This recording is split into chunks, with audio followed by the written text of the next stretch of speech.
Kopi dulu.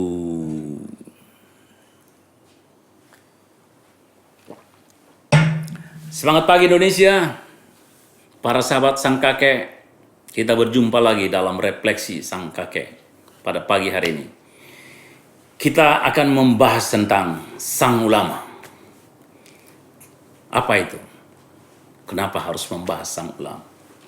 Baru-baru ini diselenggarakan Munas Majelis Ulama Indonesia. Terpilih ketua umum yang baru, mantan Rais Am, pengurus besar Nahdlatul Ulama. Dalam sambutannya menyatakan dengan lembut tapi tegas bahwa ulama harus menyayangi, bukan menyaingi, mengajak, bukan mengejek, bukan mencaci. Wah, ini sebuah kelembutan baru di era sekarang ini. Kenapa? Karena selama ini seakan-akan MUI atau Fatwa MUI, Majelis Ulama Indonesia, seringkali digunakan untuk hal-hal yang sifatnya demo, membuat kerumunan, membuat aksi. Dan ada juga ulama-ulama yang pekerjaannya mencaci, berkata-kata yang kurang layak, memprovokasi, dan bahkan seperti mau mengajak revolusi.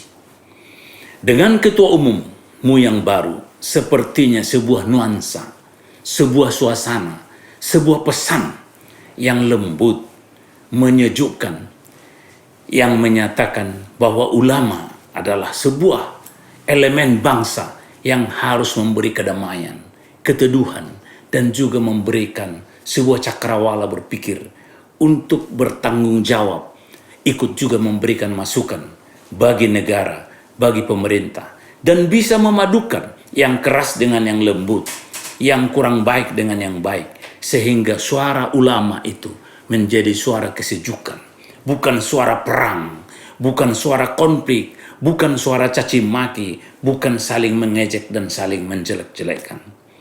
Seharusnya lah sang ulama sebagai contoh teladan yang memberikan contoh yang baik, baik perkataan maupun perbuatan.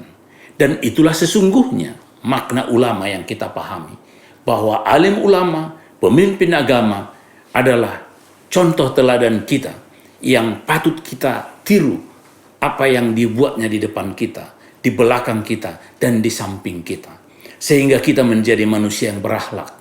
Janganlah kita mengatakan kita mau melakukan revolusi akhlak, tapi sebetulnya kita mengingkari akhlak itu sendiri. Oleh karena itu, pesan ketua umum Majelis Ulama Indonesia yang baru, mantan Rais Am, pengurus besar NU, terasa sejuk dan membawa harapan bagi bangsa yang sedang mengalami musibah dengan bangsa yang lain, pandemi COVID-19. Biarlah apa yang disampaikan oleh Ketua Majelis Ulama Indonesia menjadi kesadaran bersama para ulama kita, sehingga kita sebagai warga negara, sebagai bagian dari bangsa ini, merasa disejukkan, merasa diayomi, merasa dilindungi, dan merasa dipersatukan dengan ucapan-ucapan yang sejuk, ucapan-ucapan yang nyaman, yang merupakan nasihat, petua dari seorang tokoh, alim ulama, pemimpin agama yang patutnya memang menjadi contoh teladan bagi bangsa ini.